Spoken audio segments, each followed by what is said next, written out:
Dan ini pun disepakati oleh Menteri Keuangan Sri Mulyani. Dia pernah ada bikin sebuah artikel membahas mengenai alasan kenapa banyak UMKM mati di tahun pertama. Itu bukan karena produknya yang jelek, bukan karena marketingnya yang jelek, tapi karena tidak pahamnya tentang financial planning atau perencanaan keuangan, atau lagi yang lebih sederhananya lagi adalah tidak paham terhadap laporan keuangan atau pencatatan keuangan. Itu sederhananya, Kang. Assalamualaikum warahmatullahi wabarakatuh. Selamat berjumpa kembali di podcast Ruang Publik. Dan di edisi kali ini saya kedatangan tamu yang spesial, istimewa. Kalau sebelumnya kita bahas tentang beberapa topik, dan hari ini kita konsen bahas dunia perbisnisan. Jadi untuk teman-teman yang mungkin yang kebetulan mau merangkak nih ke dunia bisnis, gimana sih caranya gitu, harus bisnis apa? Nah, kira-kira kita akan kasih gambarannya nih lewat perbincangan ini. Sudah bersama saya tokoh pemuda Tasikmalaya, owner Kopi Siloka, mungkin udah tahu lah ya kalau teman-teman di Tasik, ada Kang Arif Hidayat Putra. Yeay, terima kasih Kang Cepi. Sehat Kang Arif? Alhamdulillah. Kegiatan yang menyibukkan diri sendiri apa saja hari ini? Aduh, apa ya sebenarnya ya? Dibilang sibuk, enggak, tapi kalau ngatur jadwal agak rumit sebetulnya. Pasti. Bingung, apa ya kesibukannya? Gak ada sih sebetulnya. Kan di organisasi mungkin di HIPMI. Ya, betul. Sekarang juga sebetulnya ada lagi kesibukan tambahan tuh. Saya juga jadi pengurus juga di ketua cabur lagi di e-sport Indonesia. Cabur. Itu mulai kapan kan? Porprov. Tahun ini baru menjabat. Konsennya di sana sebagai ketua gitu untuk persiapan menjelang Porprov tahun depan. Aduh, jadi nambah lagi PR. HIPMI kayak berat murahnya. HIPMI yang ngurus soal usaha, yang ngurus juga soal olahraga. Aduh. Tapi intinya serunya adalah masih berhubungan dengan unsur kepemudaan. Tapi capek tegang sekapun ngerasa capek tuh gitu. Iya ada sih ya. Cuman kadang kalaupun gak ada kerjaan malah aneh malah. Jadi satu momen yang gini gak ada jadwal ya, setelah dilihat dicek gitu di agenda gak ada jadwal, aneh gitu. Jadi kayak sudah habit aja ada ke agenda teh. Ya, jadi ada yang hilang kalau sepi itu nya. Benar. Kalau ini Kang, yang melatar belakangi keaktifan di organisasi, naon sih gitu, apa awalnya di kampus atau seperti apa? Saya itu sebetulnya di kampus nggak berorganisasi malah. Saya itu organisasi resmi pertama yang saya ikuti itu di HIPMI tahun 2023. Ya 2023. Nah itu di HIPMI lah saya mulai belajar berorganisasi, mulai bersosialisasi dengan para pengusaha muda lainnya. Nah disitulah saya belajar gitu. Kalau awalnya sebelum jadi ketua jadi apa Kang di HIPMI dulu? Dulu ketua bidang. Ketua bidang. Urusannya bidangnya tetap UMKM juga industri perdagangan. Dan kalau melihat kondisi bisnis hari ini, terutama yang digawangi oleh anak-anak muda Kang, seperti apa sih di Tasikmalaya? Nah ini yang jadi serunya.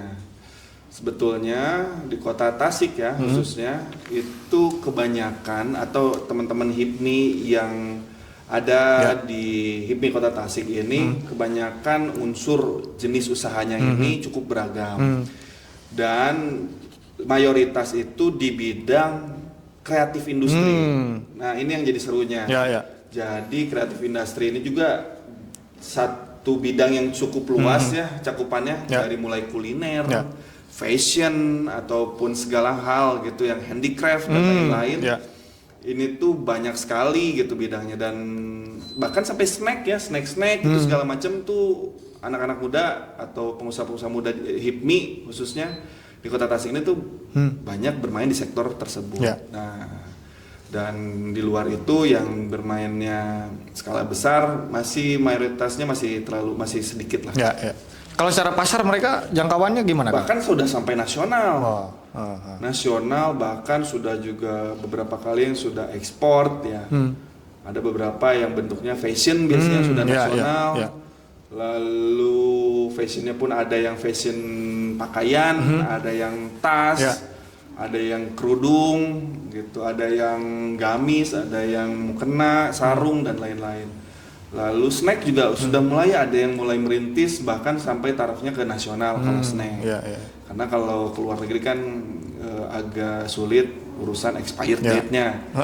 Nah kalau ini untuk skala nasional sih sudah masuklah pasarnya ke nasional. Berarti expect kalau semisal apa ya? Bukan semisal dari awalnya yang nggak berorganisasi, lalu ketika masuk ke HIPMI dan jadi pimpinan, ternyata Tasik Teh kieu gitu, banyak bisnisnya gitu. Oh iya. Tergambar gak Kang awalnya? Gini, di periode yang sebelumnya itu kan kita terkendala dengan COVID pertama. Yang kedua masih banyak pola jenis usaha yang belum beragam. Masih banyak usaha-usahanya di sektor konstruksi kebanyakan gitu ya.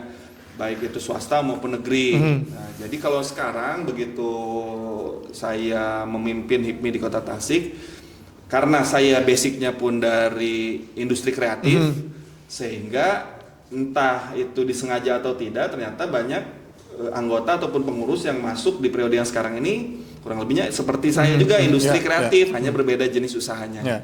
Dan ini ngagetin ternyata banyak ya gitu. Bahkan ada beberapa bisnis yang bahkan sudah ingin masuk ke HIPMI pada saat sekarang dan dia sudah cukup besar. Tapi karena kitanya juga belum membuka lagi rekrutmen, jadi belum masuk dia ke dalam HIPMI. Jadi respon ataupun reaksi masyarakat terhadap munculnya HIPMI di Kota Tasik ini dan dengan keaktifannya ternyata feedbacknya sih luar biasa sih penerimaannya. Termasuk ngelihat kolaborasi di dalam HIPMI itu sendiri ya? Oh iya jelas di dalam HIPMI-nya sendiri gini.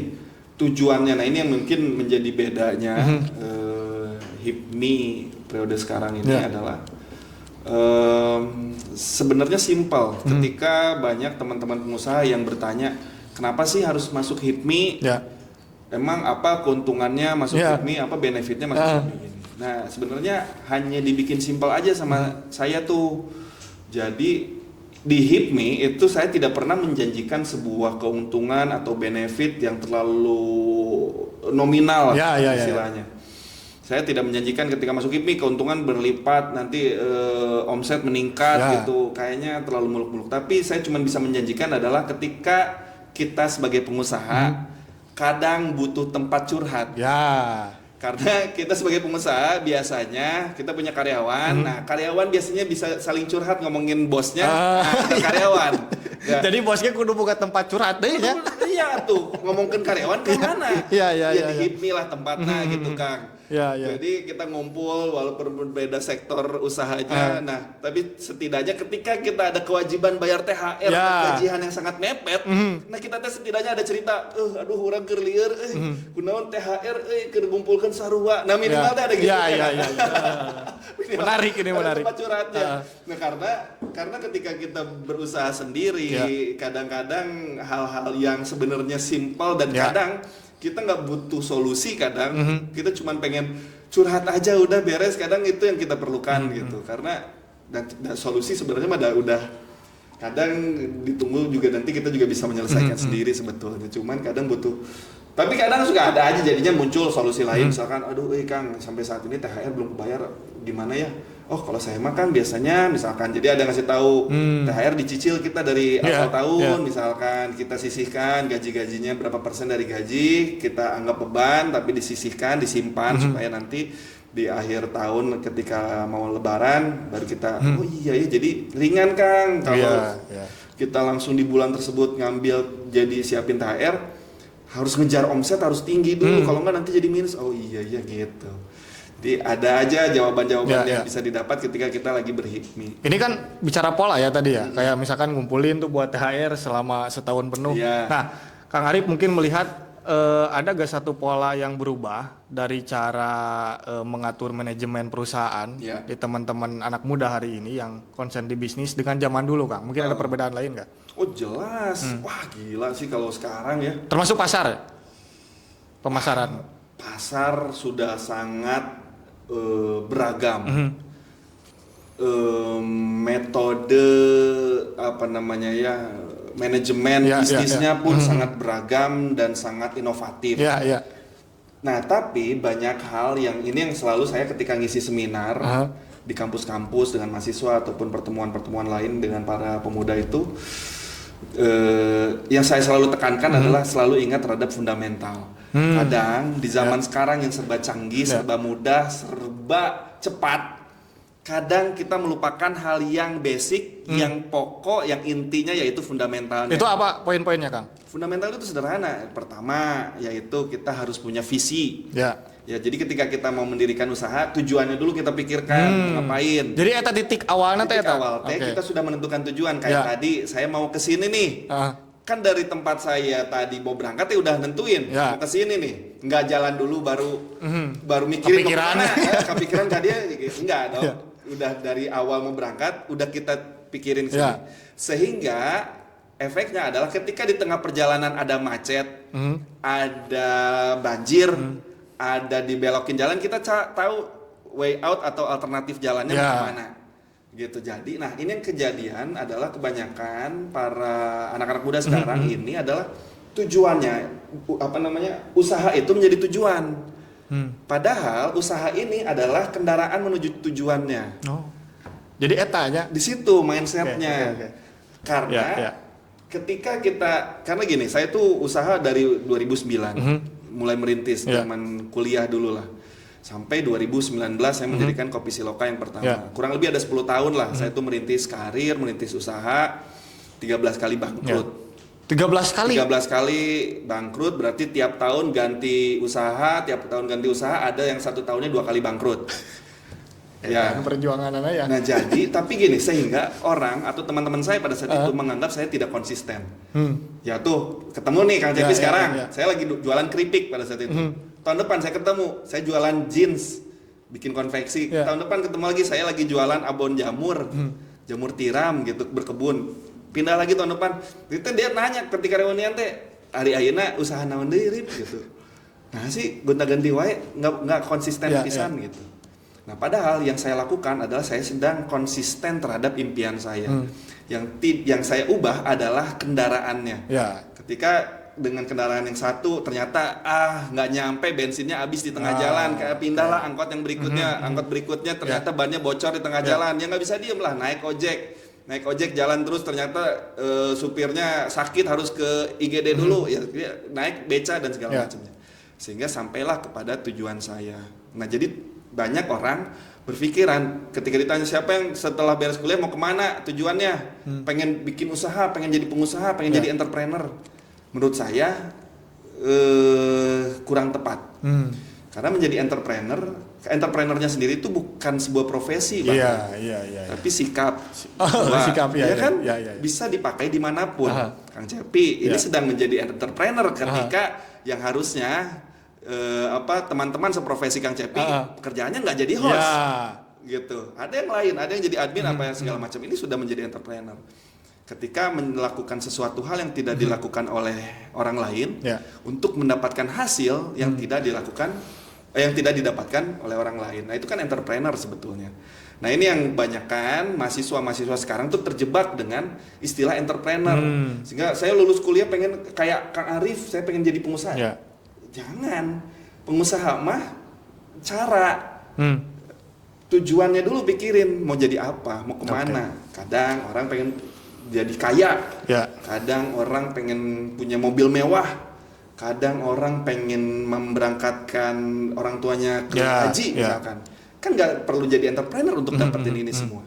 Dengan satu profesi kita bergerak terus, rajin terus, bisa kok dapat mobil, bisa kok pergiin haji, kerja di biro umroh mungkin apa segala macam kita dengan dapat berprestasi bisa. Jadi apapun sebenarnya kita di awal fundamentalnya adalah fokus dulu tujuannya mau kemana. Itu sih fundamentalnya. Baru lah nanti di strukturnya ada yang namanya 4 pilar manajemen, ada marketing, ada operasional, ada finance, ada HR, ada SDM. Ini udah masuknya ke ranah teknis. Tapi yang jadi fundamental untuk mindsetnya adalah tentukan dulu visinya dulu, baik itu visi perusahaan ataupun visi pribadi. Gitu sih. Jadi Kang, bercermin pada kegagalan yang tadi sampai 13 kali kan. Yang paling menjadi faktor utama dari kegagalan dalam berbisnis itu apa Kang? Menjadi faktor utama dalam bisnis. Faktor utama dalam bisnis itu gimana maksudnya? Maksudnya penyebab kegagalan lah gitu. Penyebab kegagalannya, oke. Penyebab kegagalannya itu ternyata setelah berulang-ulang kali gagal dan saya dari mulai gagal 1, kedua ada pembelajaran, ada segala macamnya. Banyak hal sebetulnya, tapi setelah dirangkum dan ini pun disepakati oleh Menteri Keuangan Sri Mulyani, dia pernah ada bikin sebuah artikel membahas mengenai alasan kenapa banyak UMKM mati di tahun pertama. Itu bukan karena produknya yang jelek, bukan karena marketingnya yang jelek, tapi karena tidak pahamnya tentang financial planning atau perencanaan keuangan, atau lagi yang lebih sederhananya lagi adalah tidak paham terhadap laporan keuangan atau pencatatan keuangan. Itu sederhananya Kang. Dari situ bisa merembet kemana-mana, ke SDM jadi berantakan, ke operasional jadi berantakan, jadi marketing berantakan juga. Selain itu ada lagi Kang? Fundamental yang jadi ya kan, kalau itu yang utamanya secara keuangan. Yang keduanya adalah SDM. Kita terlalu asal mengambil karyawan. Nah, terlalu asal. Banyak dari teman-teman juga yang mengakui gitu, pilih karyawan gimana? Ya asal ainu daek wetum jadi gitu ya. Ada ainu daek we Kang gitu. Nah, misalkan saudara atau teman, ya itu yang jadi kendala kadang. Ketika seseorang ini kerja bareng kita menjadi karyawan, ternyata tidak cocok selama ini tuh.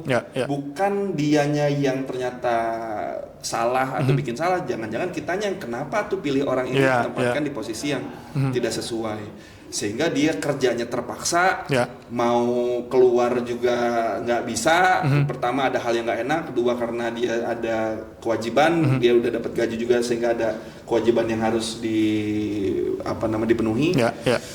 Jadinya ngagokan, jadi toksik, jadi berantakan.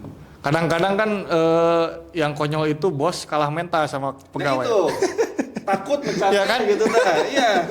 Takut gitu ta. Tahu dia tuh bikin salah, tapi sama kan di dunia kesenian juga gitu kan.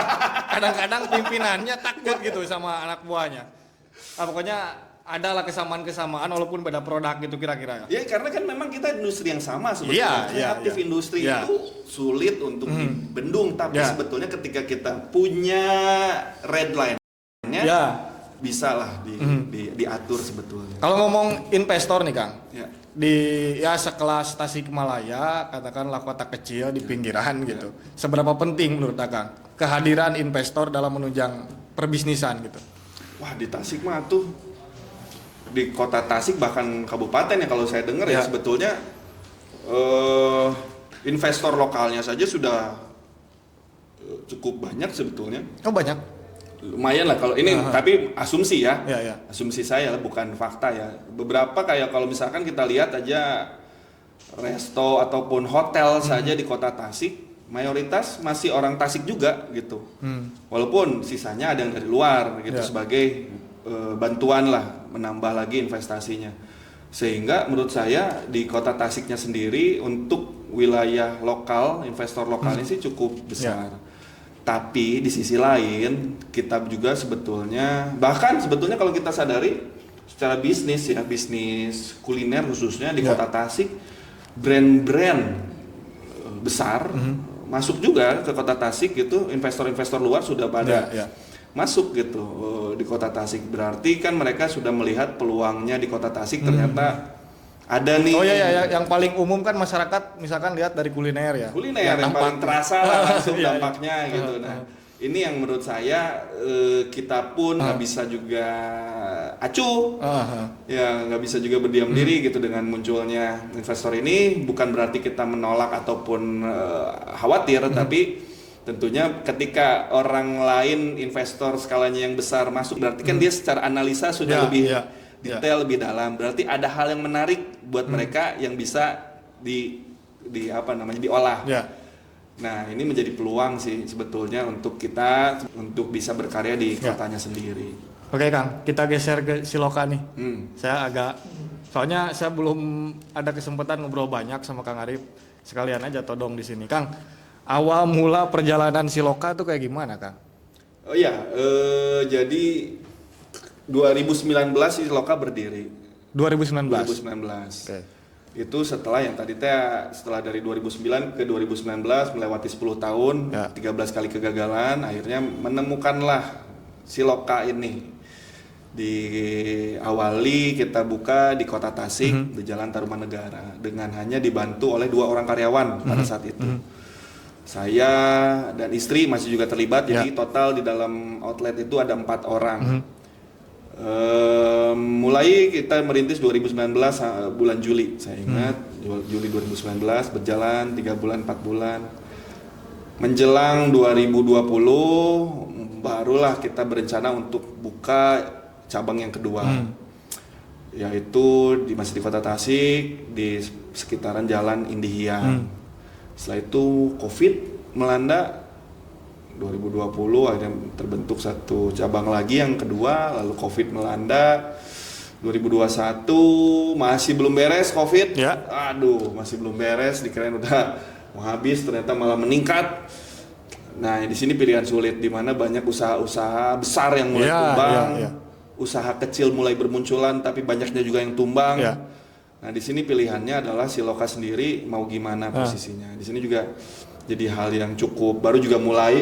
Nah justru itu Kang, di saat orang lain kan udah tinggi nih, pas COVID ngegejret, Akang mah baru mulai gitu loh. Gitu. Maksudnya bisa sampai kuat begitu, sekarang cabangnya 7 ya Kang, kalau nggak salah? Iya. 7 kan? 7, ada yang dipindahin jadi sekarang 5 lah. Itu apa ya, kuda-kuda atau tahanan ketika COVID gimana Kang? Iya, jadi pilihannya adalah gini, antara kita mau berhemat, menunggu badai usai, atau kita melawan badai untuk mencapai tujuan gitu. Pilihannya hanya 2 gitu. Dan akhirnya yang saya pilih adalah melawan. Karena kalau menunggu kita nggak tahu kapan ini selesai. Setelah ditunggu sebulan ternyata COVID kene, 6 bulan ternyata masih kene COVID, setahun gening teureun-eureun COVID teh gitu dah. Wah, nepi iraha ya gitu. Dan saya pun kan udah mulai bertambah tuh karyawan. Saya tuh ada komitmen nggak mau mengurangi karyawan juga, sehingga pilihan sulit buat saya harus gimana. Nah, di satu sisi kayaknya daripada diem bertahan mendingan menyerang lawan, yaitu dengan cara akhirnya buka outlet lagi di 2021 di Kota Banjar pada saat itu dalam kondisi COVID. Ya, dari mana dana dan segala macamnya, ya akhirnya saya mengundang investor untuk bisa ikut membangun Siloka cabang yang terbaru ini. Dengan harapan adalah ketika ini bisa menghasilkan lagi omset, menghasilkan pendapatan, setidaknya karyawan bisa tertutupi dulu nih, gitu, daripada berdiam diri menggunakan sisa tabungan. Alhamdulillah bertahan tuh sampai 3 tahun berjalan. Yang Banjar akhirnya kita pindahkan setelah 3 tahun beres. Kota Banjar pindahkan ke Tasik di dekat Unsil. 2021 bikin cabang, 2022 akhirnya setiap tahun kita bikin cabang. Sampai akhirnya yang tahun ini 2025 akhirnya kita juga kemarin buka reopening lah dari cabang yang dulunya kecil jadi membesar, yaitu di Jalan Insinyur Haji Juanda. Disitulah yang terakhir yang terbaru. Kenapa pada akhirnya berlabuh ke kopi, Kang? Kopi ya. Nah, ini juga seru sih.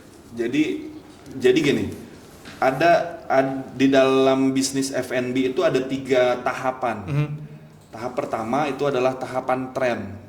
Nah, tren ini biasanya umur bisnisnya itu lebih atau kurang dari 1 tahun. Kurang lebihnya 1 tahun. Contoh kayak dulu pernah ada es kepal. Rame tuh, semua rame, semua pengen beli, anak-anak suka segala macam. Lewat Lebaran udah menghilang. Lalu dulu zaman COVID semua pada ngocok kopi di rumah, dalgona, rame semua, bahkan ada yang jualan juga, rame. Tapi beres ya sudah menghilang. Lalu ada lagi Coba apalagi Kang Cepi? Esteller aja nama Kang. Esteller. Rame tuh Ya, kemarin rame. sebelum puasa. Ya. Menuju puasa, peaknya tuh, hype-nya. Lebaran, nah udah mulai biasa lagi. Sekarang udah biasa lagi ya. malahan. Dulu ada jambu kristal. Ya, jambu kristal. Ya, rame semua outlet kecil-kecilnya ada. Nah itu kan, kurang lebih kalau kita pasti merasakan lagi rame ini ya gitu. Ini gitu. Itu tren biasanya. Dan biasanya ya jangka waktunya setahunan. Kenapa cepet mati? Kenapa cepat tersebar? Karena mudah ditiru. Produknya enak, bagus dan mudah ditiru. Lalu masuk ke tahap berikutnya yang cukup sulit adalah masuk ke tahap habit. Oke. Habit ini usianya 3-5 tahunan gitu kurang lebihnya. Tahapan di mana masyarakat sudah edik terhadap produk tersebut. Misal kalau Siloka, orang mau berangkat kerja, bekalnya Siloka dulu ke kantor. Nanti jam 10 udah mulai ngantuk-ngantuk. Enak nih ngopinya Siloka. Nanti jam 12 habis makan siang, sebelum masuk kantor lagi, ngopi dulu di Siloka. Pulang kantor masih ada after meeting dulu segala macem. Meetingnya di Siloka. Nanti malam nongkrongnya ketemu teman-teman di Siloka. Jadi kalau udah kebiasaan aja seminggu atau sehari nggak ke Siloka teh. Kayak ada yang kurang ada yang gitu kurang. ya. Nah, itu udah masuk tahap habit dan banyak brand-brand lain yang seperti itu juga. Nah, yang terakhir adalah culture.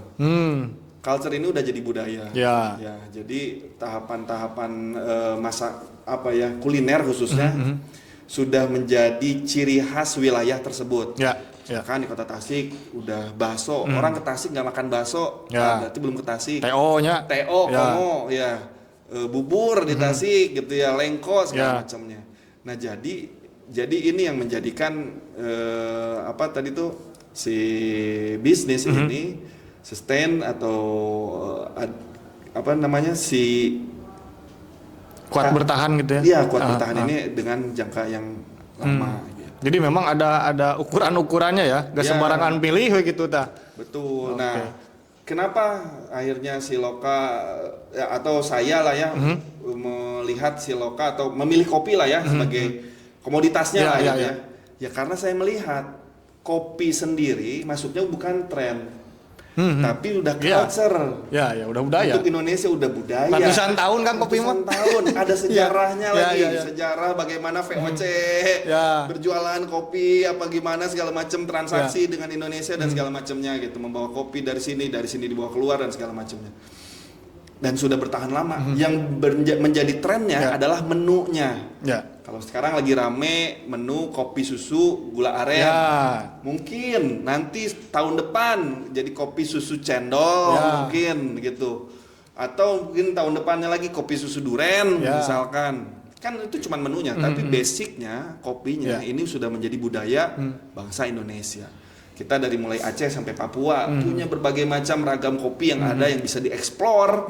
Tidak seperti luar negeri. Nah, ini yang menjadi Siloka ini, saya khususnya memilih kopi untuk menjadi salah satu bisnis saya karena panjang historinya gitu. Di balik nama Siloka itu apa Kang? Karena menarik, karena enak disebutkan nanti kan gitu. Siloka, Ngopi di mana gitu Siloka? Geus ngareunah gitu loh. Nah, boleh dong dibongkar-bongkar gitu. Kenapa sih milih nama Siloka? Dari mana awalnya itu? Siloka teh hartosna sing loba kabisa. Singkatan ya. Sing loba kaboga. Sing loba kanyaa sebetulnya. Tapi kalau dari katanya sendiri sebetulnya itu artinya mah simbol. Ya, simbol. Dan lucunya Kang, kenapa saya membawa nama Siloka? Ini karena saya melihat anak-anak muda Kota Tasik khususnya pun nggak tahu kalau Siloka teh bahasa Sunda. Justru itu. Justru orang tuh ngiranya ya ini punya arti lain, padahal Siloka itu kan kata yang lama sebetulnya. Kata yang lama gitu, dan bahkan ada di pupuh kan? Iya. Jadi itu ya dibalik nama Siloka gitu. Selain itu, apalagi yang memilih apa ya? Jadi alasan lah buat memilih nama Siloka itu. Ada lagi nggak Kang? Ya jadi sebenarnya saya itu punya misi ingin memperkenalkan khususnya kata Sunda lah. Kan banyak brand-brand itu keren-kerenan pakai bahasa Inggris kan. Ya, justru kan yang justru dari tren tuh itu, terutama fashion kan. Fashion brandnya pakai bahasa Inggris gitu ya. Ya minimal bahasa Indonesia lah gitu ya. Kan sudah umum. Nah, saya itu masih jarang ngelihat Ada sih brand-brandnya pakai bahasa Sunda kayak misalkan adalah Mimiti misalkan atau apa yang pakai bahasa Sunda, Kasohor misalkan atau Naon, Nerekel ada lah gitu ya brand-brand. Nah saya juga pengen mencoba berkontribusi karena saya juga darah Sunda, berkontribusi untuk generasi saya bahkan generasi muda yang membawa bahwa pakai nama Sunda teh teu kampring gitu. Bisa kok keren, kumaha urang we ngabrandingna gitu. Kela Kang, iya tadi ya kasabat ya. Kang Arif teh kudu klarifikasi lah, asli Tasik Kangnya. Saya itu lahir di Jakarta. Oh, lahir di Jakarta. Tapi di Jakarta besar tinggal kecil ya. Besar di Cimahi. Pindah saya ke Cimahi, sekolah di Bandung. Berkeluarga di Tasik. Oke. Panjang Jakarta, ya, Cimahi, Bandung, Tasik gitu. Kita geser dulu Kang. Tadi kita jalan-jalan ke luar negeri nyebutan kopi. Potensi kopi di Tasikmalaya sendiri, khususnya kan kalau ngomong kopi Tasik pasti kabupaten. Ya, betul, Kang Arif melihatnya gimana potensinya? Nah ini teh, saya juga ada kopi beberapa ya. Kopi Tasik tuh Bunar saya pakai, Galunggung saya pakai, Karaha saya pakai. Itu kan kabupaten unggulnya. Kota Marek di mana atunya kebon nage. Maksudnya testimoni dari konsumen tuh gimana Kang kopi Tasik? Ya jadi ini loh gini. Kadang nih kita sebagai brand kopi Tasik, kita tuh terlalu fokus terhadap bahwa di kedai kita jualnya kopi Tasik gitu. Karena orang Tasik mau resep Kang, bukan mau resep lah udah biasa dengan kopi Tasik. Sehingga saya di kedai saya ada 11 pilihan kopi yang bisa dipilih nasional, sehingga supaya kayak kemarin lagi liburan Lebaran kan banyak tuh tamu-tamu atau wisatawan dari luar yang datang ke Tasik main ke Siloka, yang dia beli baru kopi Tasik untuk sebagai oleh-olehnya. Tapi kalau kita untuk daily kita pakainya kopi yang luar kadang gitu. Tapi ada juga yang beberapa momen yang memang kopi Tasik dia suka, nggak jadi masalah, sehingga saya selalu memberi pilihan. Dan harusnya kopi Tasik jualnya jangan di Tasik. Jualnya harusnya di luar gitu. Nanti kendalanya lagi ternyata setelah saya ngobrol beberapa kali dengan para pemilik kebunnya itu sendiri, ya untuk urusan produksinya juga belum terlalu besar lagi kendalanya. Beda dengan ketika kopi-kopi seperti di Sumatera sudah sangat masif. Nah kalau yang di Tasik sendiri masih belum sangat besar, jadi sulit gitu mau dijual keluar juga komoditas kuantitasnya nggak banyak. Dijual ke dalam harganya juga nggak tinggi. Tapi kalau secara kualitas gimana Kang? Menurut Kang Arif sendiri? Masih bisa ditingkatkan. Jadi kalau dibilang dan bukan saya maksudnya saya dengar dari teman-teman yang lebih paham terhadap kopi, sebetulnya masih bisa ditingkatkan, bahkan harusnya bisa ditingkatkan. Tapi yang jadi kendala adalah mengedukasi para petaninya ini. Bahkan saya punya teman Kang Mamet, dia sebagai biasanya ya ngajar atau trainer bahkan kepada para petani kopi, dia Tenjo Kopi kalau brandnya, dan respect saya ke dia. Dia ngajarin bahwa bagaimana caranya meningkatkan kualitas. Cuman balik lagi kepada SDM-nya yang biasa nage kieu cenah kitu. Itu yang jadi sulitnya teh Kang. Gitu. Jadi urang mah kumaha dipacok wae gitu. Karakterna teh. Da geus biasana kieu. Sulit. Padahal kan mental pembisnis gak boleh gitu ya. Dan karena kan balik lagi mereka kan petani gitu, biasa hidup dengan yang sudah terbiasa diajarkan di atasnya seperti itu mungkin polanya. Sedangkan yang namanya teknologi perkebunan misalkan kan banyak mengikuti zaman. Dengan teknologinya, dengan perawatan ataupun pemeliharaannya bisa meningkatkan kuantitas dan juga kualitas produksinya. Nah ini kan harus disampaikan sosialisasi gitu dari mulai pembibitan sampai perawatan, pemeliharaan dan segala macam sampai kepada after panen seperti apa. Tapi kan kalau ngomong potensi Tasik itu berpotensi kan? Betul. Kalau apalagi kabupaten lah ya. Kabupaten mah salah satu ini kali ya sumber daya mungkin ya. Oke. Kang terkait ini Kang. gerakan atau muncul ke sebuah inkubasi di Kopi Siloka ini yang mengarah pada gerakan sosial mungkin atau lingkungan? Oh Ada iya. nggak, Kang? Nah, ini penting juga untuk diinformasikan Kang Cepi, dan mudah-mudahan menjadi inspirasi Ya, juga ya. untuk pengusaha yang serupa ataupun yang berbeda dan juga kedai-kedai yang lain. Baru-baru ini Siloka mengadakan workshop Zero Waste, Go Zero Waste. Oke. Itu yang pertama, kita sadar bahwa kami ini pun salah satu penyumbang sampah plastik yang cukup besar di Kota Tasik. Sehingga saya punya rasa tanggung jawab dan juga kewajiban untuk memikirkan ini. Karena di satu sisi lain adalah Kota Tasik masih sangat bermasalah dengan sampahnya. Otomatis ketika saya nggak memikirkan ke arah sana, menambah beban khususnya. Minimal dengan saya melakukan ini minimal mengurangi. Nah, caranya adalah kemarin kita bekerja sama dengan salah satu relawan bank sampah, yaitu Al Iman, Yayasan Al Iman dari DT Peduli. Kita kerjasama dalam hal Siloka menyiapkan sampah yang sudah dipisah, yang dipilah gitu ya. Baru dipisah. Kalau dipilah lebih. Kita baru dipisah dari sampah plastik dan juga sampah organik atau sampah sisa makanan. Sudah dipisah aja dulu itu, dua hal itu. Nanti sama mereka diambil setiap hari, mereka bawa ke tempat mereka untuk dipilah oleh para relawan. Setelah dipilah, mereka jual. Jadi nanti dapat sembako, dapat uang dan segala macamnya. Alhamdulillah ini sudah berjalan kita beberapa bulan, dan kemarin menjelang Lebaran menjadi sembako banyak untuk para relawan. Alhamdulillah. Itu baru dari satu brand 4 outlet menjadi bisa menghidupi masyarakat. Nah, kebayang cita-cita saya semua pengusaha atau minimal coffee shop bisa bekerja sama dengan bank sampah. Jadi tidak perlu sampai sampahnya ke TPA, Kang. Iya. Masih di sekitaran masyarakat menjadi manfaat buat masyarakat. Minimal token listriknya kebayar, gasnya kebayar, minyaknya kebayar, beasnya kebayar, masyarakat teh dari sampah.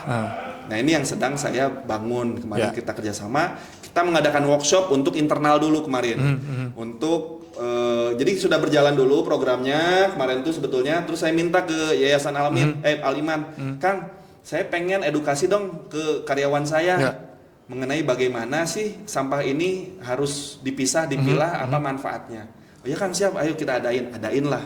Alhamdulillah, ternyata yang tadinya kita sudah cukup baik memisahkan sampahnya, jadi semakin baik. Bagi mereka, Kang, Siloka udah sangat bagus Kang untuk memisahkan sampahnya, diikat apa segala macam. Nah, ini saya pengen menularkan ketika ini sudah berjalan baik. Terus dari pihak relawannya pun sudah bisa bersedia untuk menampung lagi sampah, bertambah kuantitasnya.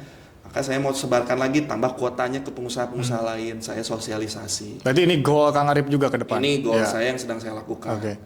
Lalu itu mengenai sampah. Yang kedua mengenai adalah kesempatan bekerja untuk para teman-teman difabel. Ini Kang yang belum saya lihat nih di Tasik.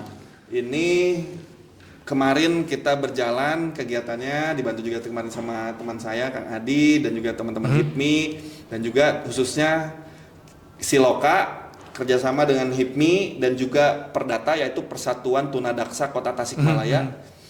Kita kemarin mengadakan kegiatan, istilahnya apa ya kemarinnya, workshop mungkin bahasanya, di mana saya menjelaskan bahwa Siloka berkomitmen untuk membuka lapangan pekerjaan untuk teman-teman difabel.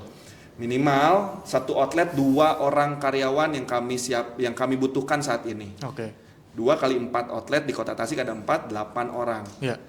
Di HIPMI mungkin ada 100-an pengusaha. Dikali 100 sudah lumayan. Misalkan 2 kali 100 sudah 200. Minimal kita membuka kesempatan.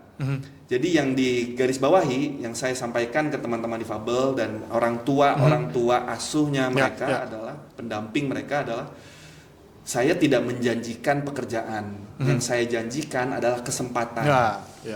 Karena saya belum tahu anak-anak difabel ini, teman-teman difabel ini bisa nggak kerja di tempat saya. Bagaimana kita bisa tahu mereka bisa kerja atau tidak kalau tidak diberikan kesempatan? Nah, yang mereka tidak dapatkan selama ini adalah kesempatan. Iya. Responnya gimana, Kang? Terharu, Kang. Dari pihak mereka terharu. Cerita dikit, Kang. Saya terharu gitu. Karena ini sesuatu yang baru buat saya di Tasik, Dan Kang. menurut saya ini hal yang simpel, Kang. Iya, kalau dipikirin ya emang simpel sebetulnya. Kang. Saya cuma ngasih peluang, ya udah 2 orang karyawan boleh kerja. Bagi mereka itu sebuah hal yang sangat berharga. Penghormatan yang luar biasa saya rasa. Penghormatan yang sangat luar biasa. Saya malah kaget. Ya. Simple kok gitu. Cuman 2 dan saya cuman ada 4 outlet dan paling maksimal bisa nampung 8 orang. Tapi bagi mereka nggak apa-apa, Kang. Dengan kayak gini berarti sudah membuktikan bahwa kita bisa kok boleh anak-anak kami bekerja ternyata gitu. Karena sebelum sampai tahapnya bekerja, saya gini, yang saya jadi PR saya adalah saya pengen ngebangun sistemnya. Yang jadi kendala buat teman-teman pengusaha, kenapa belum melibatkan teman-teman difabel adalah karena bukan mereka pelit ataupun jahat ataupun nggak mau. Nggak mau gitu, nggak mau, bukan, tapi karena mereka nggak tahu caranya, nggak tahu caranya, emang siapa, di mana sih orang-orang difabel ini, terus ke siapa sih harus saya berbicaranya, komunikasinya, terus gimana cara trainingnya, nah ini yang saya bangun, Kang, sistemnya, sehingga rencana saya adalah kemarin kan pertemuan kita mengundang, saya umumkan, ketemu juga dengan anak-anak yang berprestasi, ada namanya siapa ya? Kemarin teh Delisa siapa? Delisa ya gitu ya. Delisa dia cerebral palsy, ya tunadaksa, cerebral palsy, gangguan saraf otot gitu ya. Tangannya sulit dikendalikan, tapi dia bisa punya 2 buku, Kang. Saya pernah dengar itu. Satu cerpen, satu novel. Dia datang joget-joget kemarin. Terus dia, beli dong Pak bukunya, sih saya beli gitu. Tapi saya minta dong tanda tangannya, boleh kata dia. Pakai kaki, Kang, tanda kaki jadinya. Itu yang bikin, wah ini bener, bisa nggak apa-apa. Kamu duduknya nyaman nggak? Nyaman, tenang aja, gitu. Pakai kaki, tanda tangan, tulis nama dia sendiri gitu. Dan selama ini dia ngetik pakai handphone ya pakai kaki. Itu salah satunya. Ada lagi Aksal namanya, dia cerebral palsy, dia lebih sulit lagi karena dia harus duduk di kursi roda terus, tapi dia lulusan dari Universitas Perjuangan dengan IPK 3,7. Wow. IT. Dia mengetik keyboardnya cuma pakai tangan kiri 3 jari. Yang ini nggak bisa bergerak. Dia mousepad gitu ngegerakinnya pakai mouse-nya 3 jari aja gini. Dan dia bisa mendesain. Wow. Nah rencananya itu pun jadi gini, jadi ternyata banyak, Kang, yang sebenarnya ketika kita mengenal, kita bisa ngasih yang mereka butuhkan cuma kesempatan, kesempatan diperhatikan. Dan saya ngomong kemarin, saya juga nggak mau ngebedain mohon maaf kata saya tuh. Makanya yang saya bangun adalah sistemnya. Bagaimana sih orang-orang ini yang bagi merekanya sendiri belum tahu dia bisa kerja apa enggak, sampai bisa masuk ke ranah pekerjaan. Ini kan jauh nih ke rumah ya. Secara usia sudah layak kerja, tapi secara potensinya dia bisa apa di tempat saya.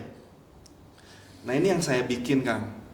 Rencananya tahapannya adalah kita mau ngadain workshop. Karena saya di bidang kopi, saya mau undang dulu, mungkin ada jadi beberapa batch mungkin yang karena ada tunadaksa, ada tunarungu ada yang lain juga, ada segala macamnya, tunagrahita bahkan Down syndrome dan segala macam. Ini kan punya spesialitinya masing-masing nih. Nah ini juga sedang saya formalisasikan, apakah dicampur, apakah masing-masing dulu apa gimana. Tapi intinya adalah saya mau bikin workshop, di mana nanti teman-teman difabel hadir untuk melihat dan mengikuti workshopnya. Bagaimana caranya bikin kopi, ada berapa metode kopi, sejarah kopi seperti apa, seperti kelas lah belajar. Setelah itu baru silakan mencoba bikin kopi, baik itu manual maupun mesin. Cobain aja dulu. Ada mesin kasir, cobain caranya mesin kasir. Ada bersih-bersih meja, cobain bersih-bersih meja. Buka pintu, cobain buka pintu. Bersih sapu-sapu, ngepel, cobain apa yang bisa dikerjain di tempat saya. Gitu dulu workshop. Setelah beres workshop, mereka kan berpikir, oh saya bisa kayaknya Pak, kalau kerjanya ngelap-ngelap meja, mulai ke gambar. Oh kayaknya bisa saya kalau cuma ngangkat gini Pak, gitu misalkan satu gitu beresin makanan, bekas makanan di meja bisa Pak. Atau saya tunarungu, tapi ngoperasiin kasir saya bisa kok. Ya. Cuman tinggal dibantu dibikin bahasa isyaratnya Ya, aja untuk milih menunya. Bisa kok saya di kasir. Atau saya juga barista, bisa kok bikin menu ngeracik. Tangan saya lengkap, mata saya melihat, saya cuma tidak bisa bicara misalkan. Ya. Nah ini yang saya mencoba bikin dulu kesempatannya. Setelah mereka suka, tahu potensinya, oh saya di bidang Ya. apa, baru ajukan lamarannya. Nanti kita buka lowongan kerjanya, khusus teman-teman difabel, nanti mereka masuk lowongannya, dibantulah. Ya. Di sini posisinya dibantu dengan guru-guru SLB sebagai pendampingnya. Ya. Administrasinya tolong dibantu lengkapi. Seperti yang saya janji, saya Ya. nggak mau mentang-mentang ini difabel Ya. misalkan, jadi ya udah asal masuk, nggak mau. Saya pasti butuh kelengkapan CV, biodata segala macamnya.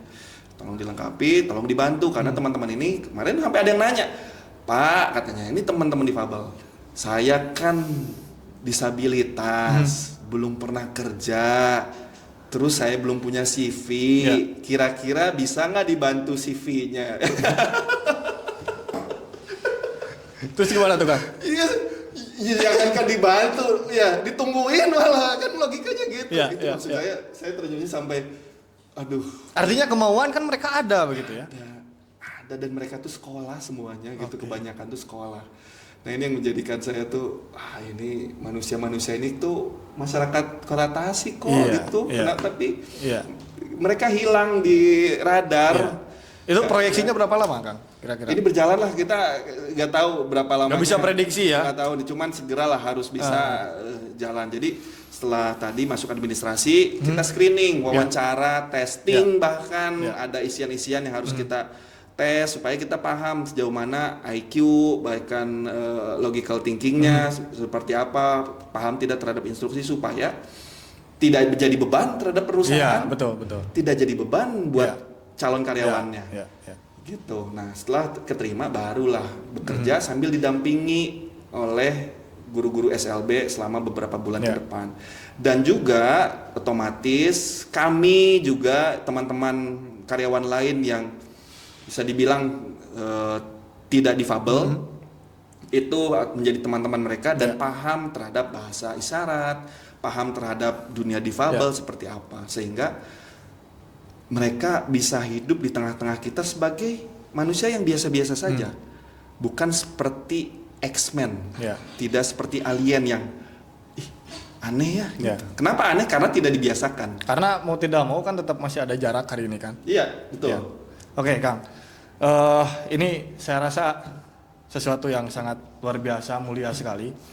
Dan ini juga, kalaupun nanti sudah berjalan, saya memandangnya ini akan ada satu pemahaman baru di masyarakat, khususnya di Tasikmalaya. Ya. Kan kalau di Jakarta mungkin umum ya, di Umum. kota-kota besar umum hal seperti ini. Tetapi ini di Tasikmalaya ini saya rasa baru ini.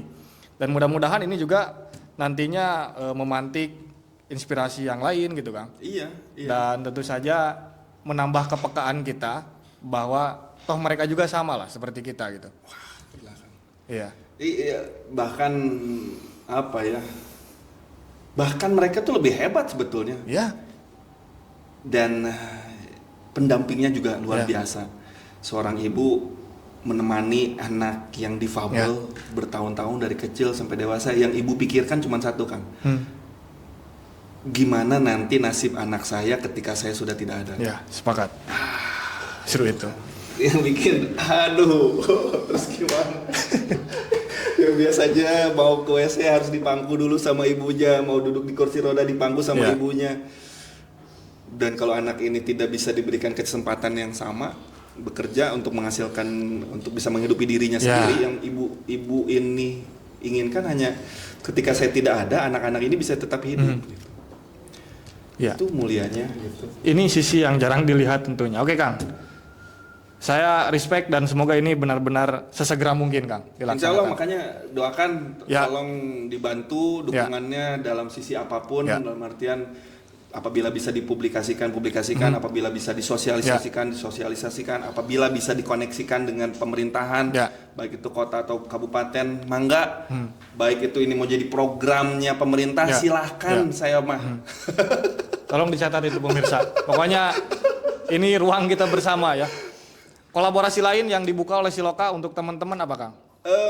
Saat ini kami juga sedang bekerja sama dengan BEM Unsil selama setahun ke depan. Kita kerjasama dari awal tahun sampai akhir tahun bahkan apapun kegiatannya teman-teman BEM. Nah ini juga salah satunya. Kenapa? Dimana banyak mahasiswa-mahasiswa yang saat ini mungkin banyaknya misalkan ke ranah-ranah hal-hal yang kenakalan remaja misalkan, ya saya melihat ada BEM yang cukup pengen aktif sebetulnya, ya kenapa enggak kalau kita support juga, kita dukung, sehingga banyak kegiatan-kegiatan yang akhirnya mereka lakukan, gak perlu lagi mikirin harus cari sponsorship kemana, dananya dari mana dan segala macam, walaupun masih ada lah tambahan sedikit-sedikitnya, tapi secara besarannya kita support, sehingga mereka lebih fokus terhadap acaranya deh. Termasuk bagi kalangan umum Kang ya. Artinya Siloka di sini hadir mungkin ya, siap untuk berkolaborasi. Betul. Saya selalu sih hal-hal apa yang bisa menjadi manfaat. Itu sih makanya karena gini. Tujuannya. Nah, ini balik lagi ke pembahasan di awal. Sebenarnya tujuannya saya punya usaha itu apa sih gitu ya. Sebenarnya simple. Sebenarnya saya cuma pengen menjadi manfaat sebesar-besarnya. Itu aja sebetulnya. Sehingga ketika saya buka Siloka, sok mangga manfaatkan Siloka saya sebesar-besarnya. Siloka ada beberapa cabang. Sok mangga dimanfaatkan oleh wilayah setempat. Semaksimalnya. Bahkan teman-teman HIPMI yang punya bisnis tapi tidak punya tempat, yang punya produk tidak punya tempat, pengen ikut jualan, mangga di Siloka manfaatkan semaksimalnya. Kemarin ada juga salah satu seniman lukis, sebut saja namanya Kang Wisnu misalkan, pengen juga berkarya di Siloka misalkan dengan karya lukisannya, melukis yang istilahnya mah Kang ngamen di Siloka kenging teu. Nah make henteu cek urang teh. Sok we manfaatkan tempatnya ari kumaha kudu sewa. Alah geus lah manfaatkeun gitu aja. Ada ya kemarin saya lihat ada pengamen yang suaranya bagus, harmonisasi bagus. Geus main we di dieu. Sok we ngamen. Selama Siloka bisa bermanfaat, manfaatkan semaksimal mungkin. Gitu sih. Keren. Ya Kang, ini sebelum closing ada 5 pertanyaan, tolong dijawab dengan cepat. Waduh, iya. Itu yang mainstream sebenarnya nama tapi question gitu, sok menjebak masalahnya mah. Mau anu ringan-ringan ya. Ini mainstream sebetulnya tapi masih menarik buat saya. Pantai atau gunung? Oh, pantai. Karena kan kopi mah identiknya dengan gunung, kenapa pantai? Yang beda, weh. Kota atau desa? Kota. Kenapa Kang? Banyak ilmu yang bisa saya dapat tentunya. Robusta atau Arabica? Arabica. Nah, iku naon ya pasti beda ya honor kopi mah. Arabica. Alasannya? Rasanya lebih fruity, lebih lights lah, lebih kekinian juga tentunya, dan lebih manis lah bahasanya. Lebih nyentang gitu bukan? Lebih enggak, lebih manis, lebih kemanis. Kalau Robusta kan kepahit ya, biasanya old school tuh bapak-bapak. Tapi belakangan ini saya lagi suka Robusta juga sih, dibikin tubruk enak. Berarti itu faktor usia bisa jadi. Mungkin ya, dibikin tubruk simpel aja, bikin tubruk pakai gula sedikit, udah beres. Ya kan ciri kopi bapak-bapak itu kopi hidung, bener. Ya. Ngaduk nari ku cangkangna kan. Sigana orang milih tadi Arabica Robusta lah. Tapi lamun yang kene ngorama ya udah yang tadi. Si Adi mah masih gaya sekarang V60. V60 ya. Bakso atau sate? Susah sate. Tapi kan Akang ge punya usaha bakmi, bakso. Kenapa sate? Sate ya. Bakso teh banyak pisan pilihannya, saya suka semuanya, Kang. Kalau sate saya cukup pilih-pilih. Kalau bakso mah semua enak di Tasik mah.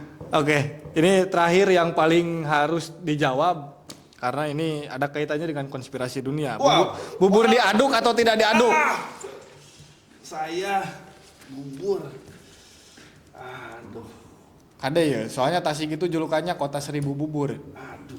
Ini dua kutub yang sangat berseberangan. Saya diaduk. Kenapa?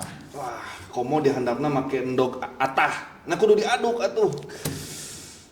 Justru saya tuh sok mangkarunyakeun Kang. Eta teh ditata di berantakan. tidak menghargai itu teh. Diacak-acak. Terutama kan seniman itu pecinta estetika. Bener.